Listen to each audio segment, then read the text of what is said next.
Welcome to Chapter 5 of Introduction to Marketing. This is B2B Marketing, or business to business marketing and organizational buying behavior.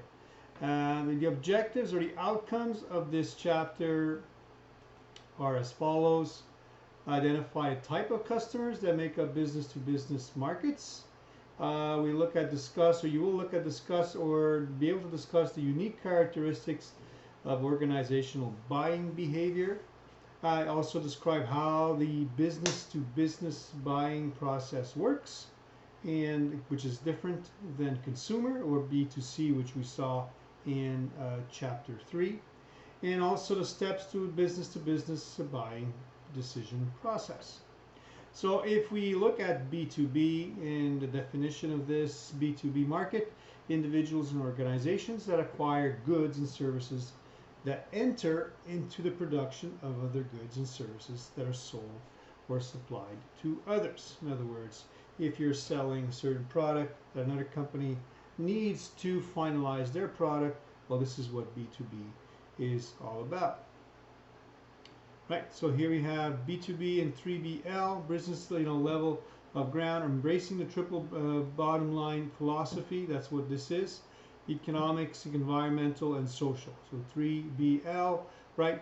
This has got to do with bottom line.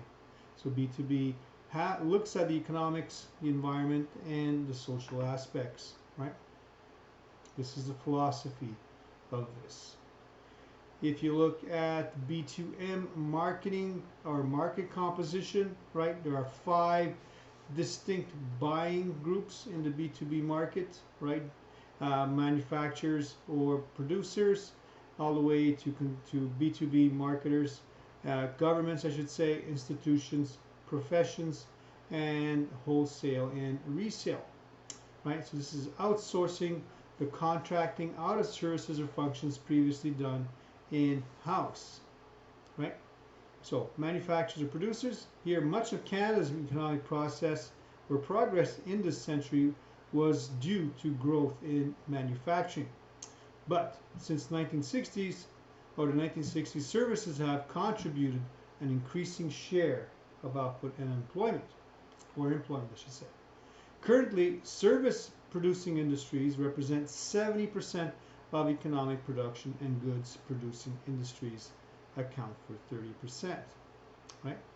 So outsourcing, again, is defined as the contracting out of services of functions previously done in-house. For example, most companies at one time planned their own shipping schedules and had to deal with a multitude of transport companies. Now, this is service that companies such as FedEx or UPS provide. They are experts in shipping. Why not use their services? Right? So if you look at the different distinct buying groups, governments, federal, provincial, and municipal governments from Canada's largest buying group. Institutions, this market includes hospitals and restaurants, wholesales and retailers. Businesses use wholesale retailers to resell their goods and services. Professions, right? The professional market consists of, let's say, doctors and lawyers and accountants. And also, you should recognize that these 5 buying groups may require the same or similar products and services, but in case their needs or the reasons they buy are quite different. For this reason, marketing organizations must develop precise marketing strategies for each segment of the market. If we look at organizational buying, which is completely different than consumer buying, a decision-making process where a firm establishes and what products they need to purchase, and then identifies and evaluates and selects a supplier for those products. Here's a chart to compare consumers versus B2B. As you can see, it is quite different. And if you look at product, price, marketing, communications, distribution, purchase decision, all the way to buying behavior, you'll see that buying behavior plays a big part. If you look at consumer marketing, consumers more subject to emotional appeals that play on concerns about image, status, and prestige. This is half and half true, depending on where you are in your Maslow pyramid, right? And organizational buyers are more rational due to the formality of the purchase decision process. So this is true too, but this is a little not true. Certainly a lot of consumers will not just buy on emotions. They will certainly buy for reasons other than that. If we look at B2B market characteristics, fewer buyers in B2B compared to consumer markets, that's for sure. Business markets tend to concentrate by area. Decisions are influenced by derived demand and joint demand, right? Hold on, I went back one. Yeah. And also buying criteria are practical.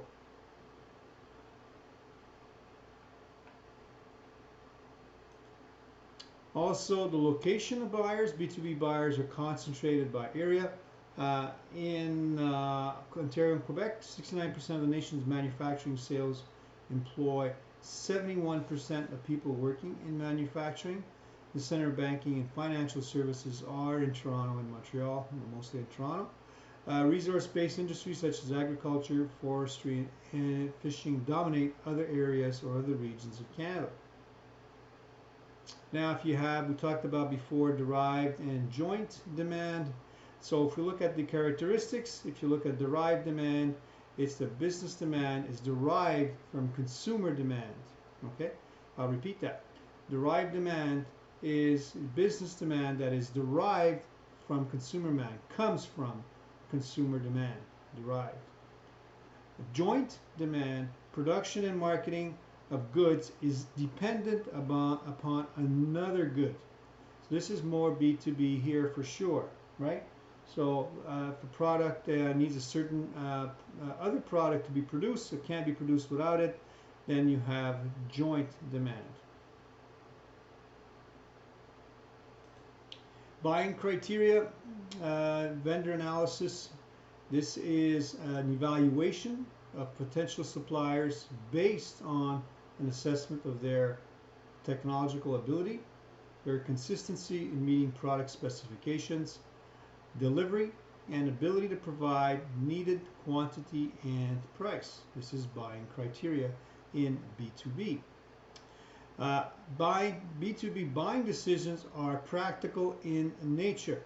Buyers evaluate competitor offerings based upon price, quality, services and services offered, and continuity of supply. So there's certainly no emotional part here that plays in buying as a purchasing agent. This has changed enormously, but in the past, certainly it used to be very influenced. A sales rep would be able to influence a buyer, and certainly there would be other criteria in the olden days. A lot of companies have put a stop to that, where certain buyers would need to purchase products based upon, let's say, price and quality, services and supply. Formal buying process. Many individuals working together are usually responsible for the buying decision. And this is what I was telling you before, just now, is that before one buyer would make the decisions, and his decision sometimes was more of an individualistic, personal decision why he would buy from one company instead of another. In other words, if he was gifted or something like that. This is certainly not a procedure that's has been put a stop to in a lot of companies. And also a buying center. This is an information process where individuals perform particular roles but may not have direct responsibility for the purchase decision. In other words, it's a cumulative decision that's made by different departments. So the buying committee, if you look at that, as I was saying, by different departments here also, production, marketing, engineering, finance, and purchasing get together and as a committee decide what's their best supplier. The buying center, again, users, influencers, buyers, deciders, and gatekeepers also play a big part. Participating individuals perform certain roles in the buying process. So if you look at the meaning of gatekeepers, this is mostly exists in larger companies or businesses that have more than one physical location. And a gatekeeper is really got to do with a locked door, kind of a standing between you and the person you need to speak with. So in other words, before you can actually speak to the decision maker, you have to go through somebody else. And that somebody else is the gatekeeper. Again, they do this because they want to make sure that the buyers and the decision makers when it comes to purchases in a company, which is really important, are made or not influenced by people that should not be part of the process. So the gatekeepers are there for that. And sometimes a gatekeeper could be the buyer themselves, right? So we might have two buyers, and one would be the one that makes the decision, and the other one would be the gatekeeper. It's not a term that you hear every day when you think of gatekeepers. Centralized purchasing, again, buying in large quantities from a central location results in better price negotiation. If you have multiple plants that do the same kind of production, let's say across the country, you don't want to have different suppliers, then your product will be different. You want the same product. It's a little bit like, let's say, McDonald's, where you have a Big Mac, and you want to have the taste of Big Mac the same if you buy the Big Mac here in Canada, the same as if you buy it in the United States or elsewhere in the world. You want McDonald's Big Mac to taste the same. So this is centralized purchasing plays a big part in making sure that this happens. Inventory requirements are based also on electronically tracked daily sales. That's true. So personal characteristics can play a role in B2B buying decisions, right? So emotional appeals can be included in sales presentations to appeal directly to a buyer's needs for status or prestige, as I mentioned just before. So many decisions are made in a relaxed environment, let's say at a golf course over a restaurant meal, but sometimes these decisions are more personal, and you do want sometimes a buyer to make the personal decision too, but more and more companies are not involving this aspect of decision making. Partnership marketing, a process that involves cooperation and collaboration among members of a channel of distribution that do business with one another. So you can have different companies actually working together and applying their knowledge and become partners, you could say, in a supply chain. So the goal of the partnership is to make all participating members more efficient in their operations. So a lot of companies do this to understand how they operate and how they produce products and how they can also become more efficient through a process of individual companies getting together and understanding the whole supply chain, not just what their part is. In other words, getting involved with other parts of the supply chain. Right? So an example here, you have Office Max and Grand Toy rebrands itself as part of a marketing strategy to form strategic partnerships with customers and suppliers. And nowadays, of course, e-procurement, everything is done online. So internet-based business-to-business marketplace through which participants are able to purchase goods from one another online. Not only can they buy online, but they can also place their orders directly into the system or the Ethernet system of the supplier. This will guarantee to have delivery dates that they're looking for, and they will also see the procedure. It's a little bit like tracking your package from, let's say, from Best Buy to your house. If you would track that, you can see exactly where it is. If it's left UPS, let's say, and if it's being delivered. This is the same kind of thing. So in other words, the company itself can follow how their production is happening, and if they see a possibility of a late delivery, they can adjust their production. And as we discussed, here is the buying decision process. It's a little different than the consumer. As you can see, there's a lot more steps. Some are similar. Problem recognition. You certainly don't want to have this in B2B, but the problem recognition could be that your suppliers are low. But in cases of B2B, you always have inventory, and with inventory, there's always strategic points where products are reordered automatically. So the actual problem recognition is not done humanly anymore. It's done with AI. So problem recognition, need description, product description, and now if you have to look for a supplier, you need to search for a supplier. Then it's proposal solicitation, right?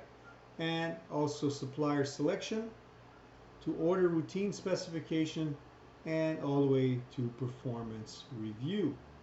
If you want, we can talk about this a little bit more in details. There are more steps in between, certainly, that sometimes you'd have to go back, right? But basically what it means is that when you do put a bid out, when you look for suppliers, you got to make sure that whoever gets the bid can supply, and also will not stop your production, right? So when you do all these steps all the way here, right, your plant is still running, and your plant, a manufacturing plant, cannot stop. So you could do all these steps, but once you select your supplier, right, then here certainly there's more steps of trials and error. In other words, you will have to do a lot of trials here before you get to order routine specification and before you get to performance review. So certainly there are a lot more steps right in here, right? Because you select a supplier, but you have to try the supplier to make sure that supplier can produce at the rate that you're looking for. This is a big issue in big companies that do huge productions and different productions. Let's say a company like Kraft Foods, which does a lot of different products, would need a lot of different products coming into their warehouse at the same time. This is a massive, massive workload, which is all done by a couple of people, but certainly it's all done by AI and the machines themselves that would tell them how fast they produce, how slow they produce, and how fast they would need the next order. So nowadays, as long as you're running software that can tell you all this, AI can pretty much do all the work when it comes to this. This is why today, just to finish off, to let you know, in B2B, it is certainly more difficult to get a new customer than anywhere else, especially depending on how integrated the other company is. What I mean by integration is exactly that. Let's say a company is doing certain packaging for a company the size of a Kraft Foods. Try to take them out and change supplier. Just the whole aspect of changing supplier is a huge expense that Kraft Foods does not want to pay. And in a lot of cases, what they would do is they would transcend or send these costs to the new supplier. They would say, okay, for me to change suppliers, there will have to be a changeover cost. Are you willing to pay that changeover cost? In other words, they're not going to lose money because they're going to change suppliers. So this is a huge process that takes a lot of time and a lot of personnel too at the same time. There again, the more, certainly more technology plays a big part in a warehouse or in a manufacturing process or a plant, right?